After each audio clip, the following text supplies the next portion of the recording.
بيقولوا في حاجة اسمها السعادة، سمعت عنها قبل كده؟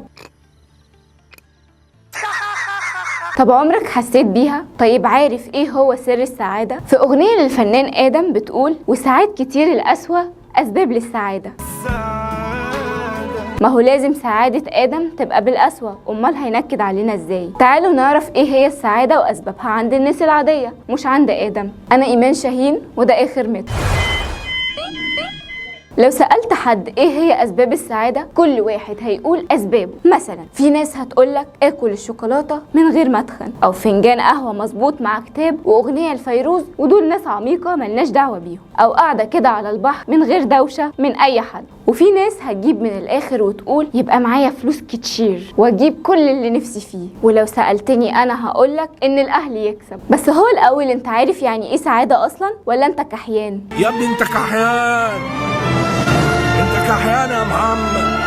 السعادة هي شعور بالراحة والاستقرار، حياة كده من غير متاعب وقلق. طبعا مفيش حاجة اسمها كده، هو في حد هيعيش من غير توتر وقلق ومشاكل؟ الحياة تبقى سادة كده مفيهاش حاجة؟ امال فين السسبنس اللي في الموضوع؟ الفكرة كلها في التقبل والرضا، وانك تبقى راضي بالموقف اللي انت فيه، متأكد ان المشكلة هتعدي من غير ما تأثر على صحتك النفسية. في دراسة لجامعة هارفارد بدأت سنة 1938 واستمرت لمدة 85 سنة علشان يعرفوا ايه هي اسباب السعادة بجد. مش حاجة سهلة برضو علشان يلاقوها بسرعة كده. اكتشفت الدراسة ان سر السعادة مش انجاز مهني ولا مالي ولا نظام اكل معين، ولكن سر السعادة الحقيقي هو العلاقات الايجابية اللي في حياة الانسان، اللي بتخلي الناس اكثر سعادة وصحة وتساعدهم على الحياة لفترة اطول. يعني تتعامل مع ناس سهلة وبسيطة مش معقدة، علاقات تبقى مرنة فيها خد وهات، مش علاقات توكسيك. الدراسة بتقول ان الناس اللي عمرها فوق 50 سنة وكانت علاقاتهم مرتاحة هم اكتر صحة لما وصلوا لسن 80. يدينا ويديكوا طولة العمر بقى. وفي دراسة تانية بتقول ان السعادة تنتقل بالعدوى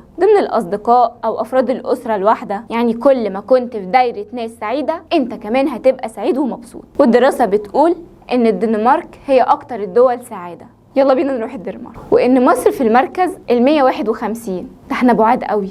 احنا بعاد قوي يا لطيف. لا ليه يا عم بتقول كده؟ بس احنا ممكن نبص لنص الكوبايه المليان ونتقبل اننا في المركز ده، ونحمد ربنا اننا مش في زيمبابوي اللي هي اخر حاجه في القايمه، وساعتها هتحس فعلا بالسعاده. خلف انت بتكذب يا خلف. طبعا مش في رحله، خليك بس. الخلاصه ان في اسباب كتير للسعاده، واحلى سبب انك تسيب اثر حلو في كل اللي حواليك. شاركنا في الكومنتس وقول لنا ايه هي اسباب السعاده بالنسبه لك، واستنونا دايما في فيديو جديد مع اخر مترو.